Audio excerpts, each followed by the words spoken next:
So doctor Shashi, నిన్న ఒక patient వచ్చారు. వచ్చి చాలా డౌట్స్ అడిగారు. యాక్చువల్లీ 3 సంవత్సరాల నుంచి they are trying to conceive. ఒక న్యాచురల్ ప్రెగ్నెన్సీకి ట్రై చేస్తున్నారు. ఫస్ట్ ఒక ప్రెగ్నెన్సీ వచ్చింది, కానీ మిస్‌క్యారీ అయింది. ఇప్పుడు తన వైఫ్ ఏజ్ వచ్చేసి 30 ఇయర్స్. తనది టెస్ట్‌లో ఏఎంహెచ్ అనేది టెస్ట్ కొంచెం తక్కువ వచ్చింది, 0.6. సో దీనికి రీజన్స్ ఏముండొచ్చు అని అడిగారు.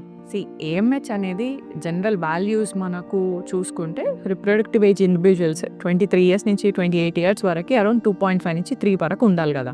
సో 0.6 ఏఎంహెచ్ ఫర్ 30 ఇయర్స్ అంటే ఆబ్వియస్లీ ఆమె బయలాజికల్ ఏజ్ 30 అయినా ఆమె ovarian age it is almost 40-45. So ఆ ఏజ్కి మిగిలిపోయిన ఎగ్సే ఉంటాయి. సో దాంతో మనం ప్రెగ్నెన్సీ వచ్చినప్పుడు మిస్క్యారేజ్ రేట్ అనేది ఎక్కువే.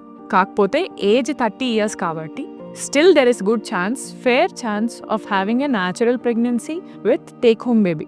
ప్రెగ్నెన్సీ రావడమే ఇంపార్టెంట్ కాదు, మనకు 9 months హెల్దీ బేబీ డెలివర్ కావాలి. ఇక్కడ కాంప్లికేషన్స్ ఏముండొచ్చు అంటే as we all know 30 years అయితే డౌన్ సిండ్రోమ్ రిస్క్ ఆబ్వియస్లీ ఎక్కువ ఉంటుంది.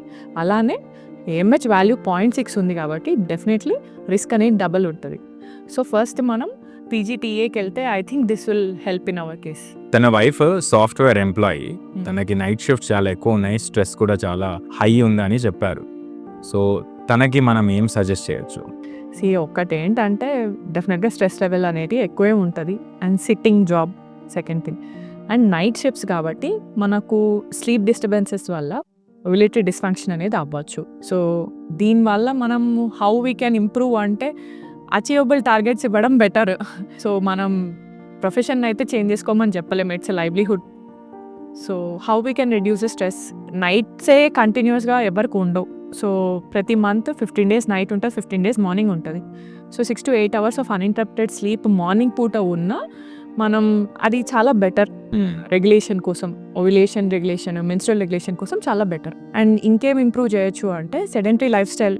మార్నింగ్ పూట అట్లీస్ట్ ఒక 6-7 hours స్లీప్ అయిపోయిన తర్వాత ఒక 1 hour ఆఫ్ ఎక్సర్సైజ్ మనము ఇంప్రూవ్ చేసుకోగలిగితే it will help her allot.